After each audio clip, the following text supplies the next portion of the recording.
നമസ്കാരം, ഇൻഫോട്ടിക്കിലേക്ക് സ്വാഗതം. ജമ്മുകാശ്മീർ കേന്ദ്രഭരണ പ്രദേശത്തിന് വീണ്ടും സംസ്ഥാന പദവി നൽകുന്നത് സംബന്ധിച്ച് 6 ആഴ്ചക്കുള്ളിൽ മറുപടി നൽകാൻ കേന്ദ്ര സർക്കാരിനോട് ഉത്തരവിട്ട് സുപ്രീം കോടതി. ജമ്മുകാശ്മീരിന് പ്രത്യേക പദവി നൽകിയിരുന്ന ഭരണഘടനയുടെ 370 വകുപ്പ് 2019 ഓഗസ്റ്റിൽ കേന്ദ്ര സർക്കാർ റദ്ദാക്കിയിരുന്നു. ഇതിനെ തുടർന്ന് ജമ്മുകാശ്മീരിനെ ജമ്മു കാശ്മീർ, ലഡാക്ക് എന്നിങ്ങനെ 2 കേന്ദ്രഭരണ പ്രദേശങ്ങളായി വിഭജിച്ചു.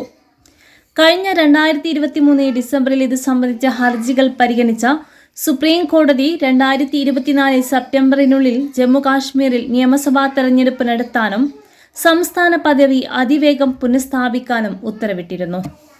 ജമ്മുകാശ്മീരിന്റെ സംസ്ഥാന പദവി എപ്പോൾ പുനഃസ്ഥാപിക്കുമെന്നതിൽ കേന്ദ്ര സർക്കാരിന്റെ വിശദീകരണം തേടി സുപ്രീം കോടതി.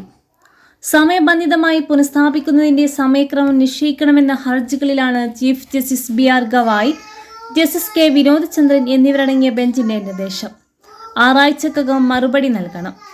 തായ്വരയിലെ 99.9% പേരും സന്തുഷ്ടരെന്ന് കേന്ദ്രത്തിനു വേണ്ടി ഹാജരായ സോളിസിറ്റർ ജനറൽ തുഷാർ മേത്ത ഇന്നലെ കോടതിയെ അറിയിച്ചു. നിയമസഭാ തെരഞ്ഞെടുപ്പ് സമാധാനപൂർവ്വമായി നടത്തി. തെരഞ്ഞെടുക്കപ്പെട്ട സർക്കാർ ഭരണത്തിൽ വന്നു. അതേസമയം പഹൽഗാമിലടക്കം ഭീകരാക്രമണങ്ങളുണ്ടായി.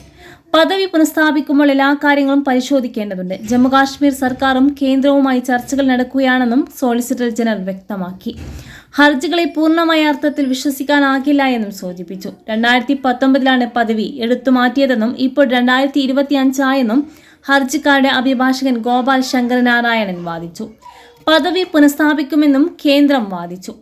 പദവി പുനഃസ്ഥാപിക്കുമെന്ന് കേന്ദ്രം സുപ്രീം കോടതിക്ക് നൽകിയ ഉറപ്പ് പാലിച്ചാൽ മതിയാകുമെന്നും അദ്ദേഹം കൂട്ടിച്ചേർത്തു.